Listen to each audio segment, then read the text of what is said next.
What's up, guys? Welcome back to the channel, and today we're going to be talking about LeBron James.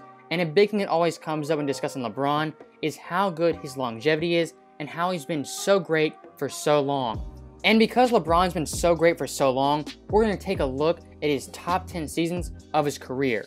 So coming in at number 10, we have LeBron's 2010 season, and this was LeBron's last season in Cleveland during his first stint, and he actually led the Cavaliers to their second 60-win season in franchise history, winning 61 games.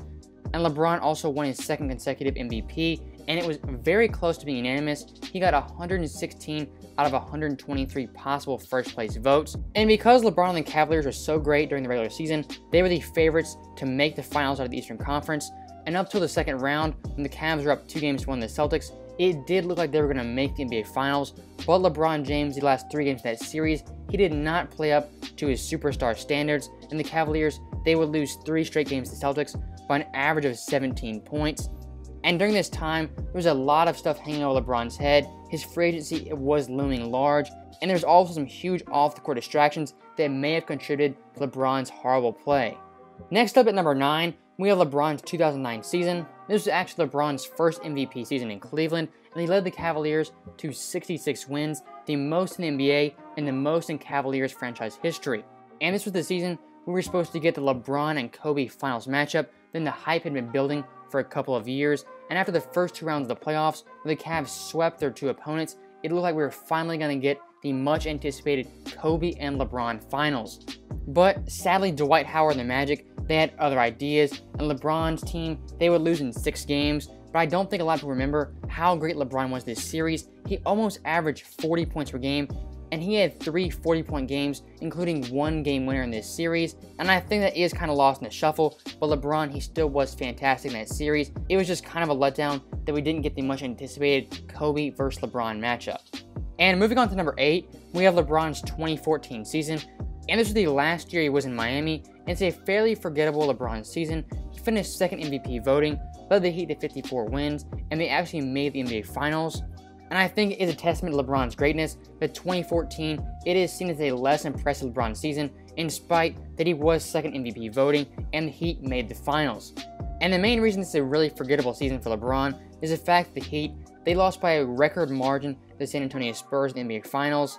And this series, it really wasn't even competitive. And the most impressive or notable thing from LeBron's 2014 season is the fact that he scored his career high in points, which was 61 points against the Charlotte Bobcats. But besides that, there's not really many things to look to that really stand out from LeBron's 2014 season. And moving on to number 7, we have LeBron's 2007 season. And during this season, LeBron led the Cavaliers to 50 wins, and he finished 5th in the MVP race. And a lot of LeBron fans, they love this 07 season, mainly because he took 11 players from your local YMCA to the NBA Finals, and I think it was super impressive, but in my opinion, it is a little overrated. And that's mainly because in the first round, they faced the 41-41 Wizards, who were missing Gilbert Arenas and Caron Butler, 2 players who were all-star caliber, and they were not playing in that series. In the second round, they played the 41-41 Nets, who were missing their 3rd leading scorer, Ned Kristak. And in the Eastern Conference Finals, they played the 53-29 Pistons, who had no Ben Wallace and were missing Hall of Fame coach Larry Brown. And during the NBA Finals, LeBron, he was absolutely horrific. He didn't shoot over 40% from the field, and he was just awful across the board.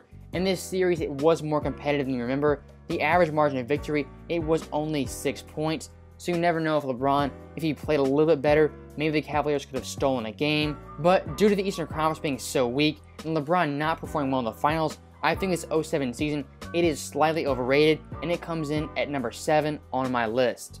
At number 6, I have LeBron's 2017 season. In this 2017 Cavs team, it was the best Cavs team in NBA history. They had Kevin Love, Kyrie, and a ton of great role players who were great shooters and great 3-and-D players. And all throughout the season, the hyped matchup, it was KD's Warriors versus LeBron's Cavs. And everyone was just waiting for those two to collide in the finals. And as usual, LeBron, he was dominant in the Eastern Conference, going 12-1 entering the NBA Finals and putting up some great numbers. And when the finals did come around, LeBron James, he was equally as great, and he actually became the first player to ever average a triple-double in the NBA Finals. But sadly enough, the Cavaliers, they would fall to KD's Warriors in 5 games. Now, while many people don't hold this loss against LeBron James, but I do think this series, it did have the potential to go 6 or 7 games, and I think a 5-game series, it was a lot closer than that, and it was way more than just a gentleman's sweep, because the Cavaliers, they were a very great team. They just weren't as good as the KD Warriors. At number 5, I have LeBron's 2015 season, and this was the first year LeBron went back to Cleveland, and everyone was hyped to see the big three of LeBron, Kyrie, and Kevin Love finally come together and finally win a championship for Cleveland. And during the regular season, the Cavaliers didn't really go that hard, and they were mainly trying to find their chemistry, and near the end of that season, it really did look like the Cavaliers, they were finally clicking and finding their groove. But unfortunately in the first round, Kevin Love had his arm yanked out of his socket by Kelly Olynyk, and he would miss the remainder of the playoffs. Now, that was a major setback for LeBron's Cavs, but in the second round, they would play against Derrick Rose's Bulls, and this is a very forgotten and underrated series, as in this series, you would have 2 back-to-back all-time epic game winners by Derrick Rose and LeBron James, and the Cavaliers would eventually advance to play the 60-win Atlanta Hawks in the Eastern Conference Finals, and it was an absolute bloodbath. They swept the overrated Hawks in just 4 games. And keep in mind, this was without Kevin Love, and in the finals, Kyrie, he would go down in Game 1, so LeBron James, he was left essentially by himself, going up against Steph, Klay, and Draymond.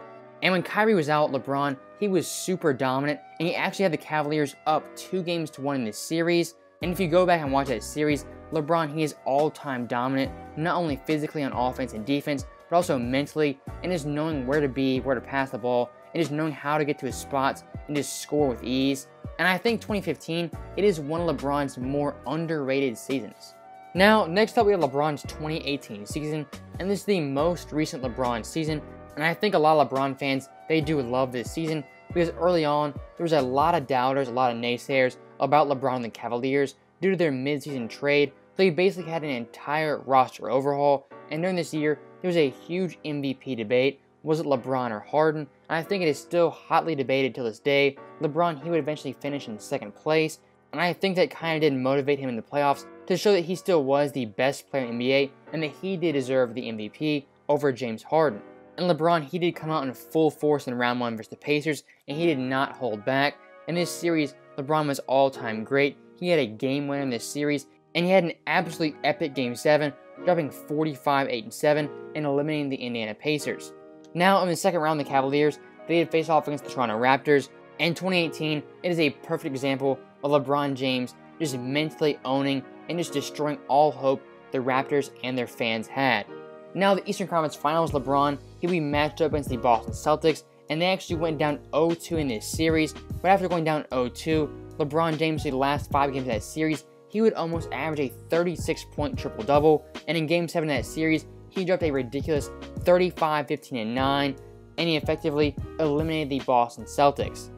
Now, the peak of LeBron's 2018 postseason run, it comes in Game 1 of the 2018 Finals. This game is arguably the best game of LeBron's career. He had 51, 8, and 8 versus the KD Warriors, which some people consider one of the best teams of all time. And I'm sure everyone watching this video, they knows exactly how this game ended, and how the Cavaliers, or should I say J.R. Smith, blew this game down the stretch. Now, LeBron and the Cavaliers, they would lose in 4 games, but I don't think that takes away from how great LeBron was during the 2018 season.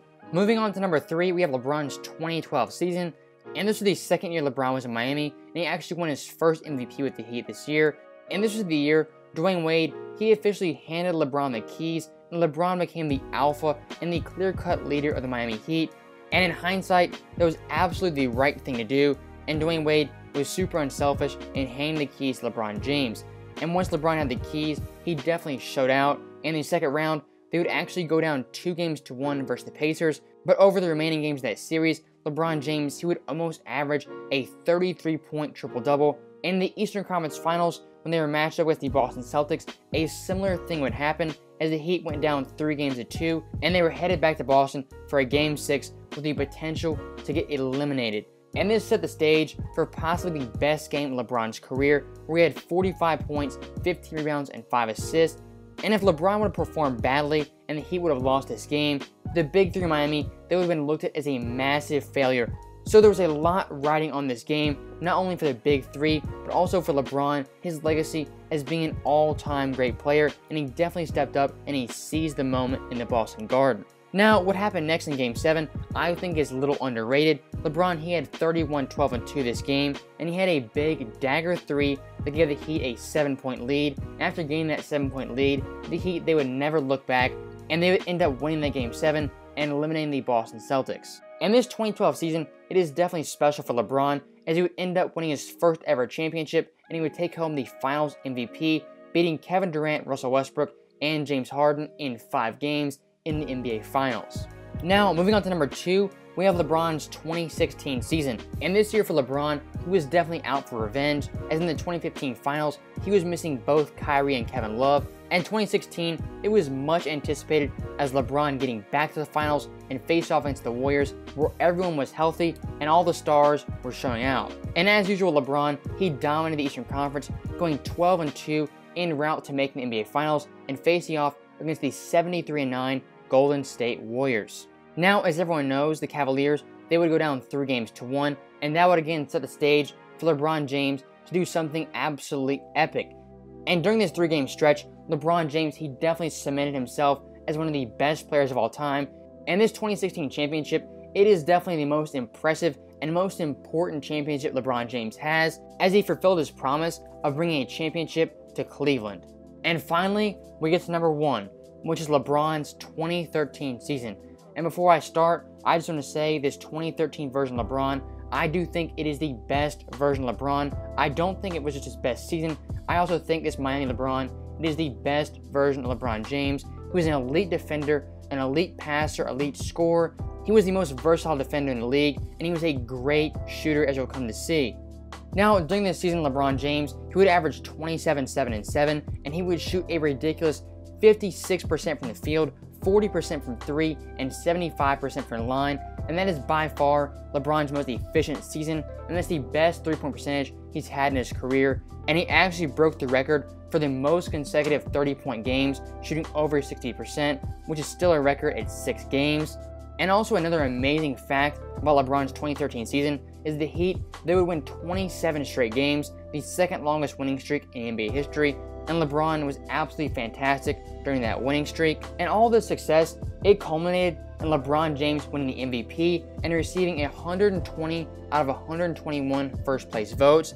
And that one first place vote that LeBron didn't receive went to Carmelo Anthony, which by all indications, it should have gone to LeBron James, and he should have became the first unanimous MVP in NBA history. And also this year, LeBron will finish second in the Defensive Player of the Year voting, and that shows how elite LeBron James was on both ends of the court. Now, when the playoffs came around, the Heat, they steamrolled the first 2 rounds, and the Eastern Conference Finals, the Pacers, they actually took the Heat to 7 games, but LeBron and Miami, they would prevail, and they would go on to play the San Antonio Spurs in the NBA Finals. And the thing that really stands out about LeBron's Finals performance is how big he was in the clutch. He scored 16 fourth quarter points for the Heat in a game which they were down 3-2 to the San Antonio Spurs, facing elimination. And without those 16 points, there would be no Ray Allen shot, and the Heat, they would have lost that series in 6 games. But luckily enough, LeBron and the Heat, they would force a Game 7, and in this Game 7, LeBron James, he was absolutely historically great, having 37 points, 12 rebounds, and 4 assists. And I think that Game 7, it does get overlooked, because when talking about the 2012 Finals, everyone looks at the Ray Allen shot, and they really don't look past that and look at that tremendous Game 7 from LeBron, where he actually had a huge dagger shot over Kawhi Leonard that effectively sealed the Finals and gave the Miami Heat their 2nd consecutive championship. So that is my top 10 LeBron seasons of all time. I hope you guys liked this video. Don't forget to like, comment, and subscribe. We're almost at 10,000 subscribers, and if you haven't subscribed already, I would definitely appreciate it. But besides that, thank you guys for watching. I'll see you guys next time.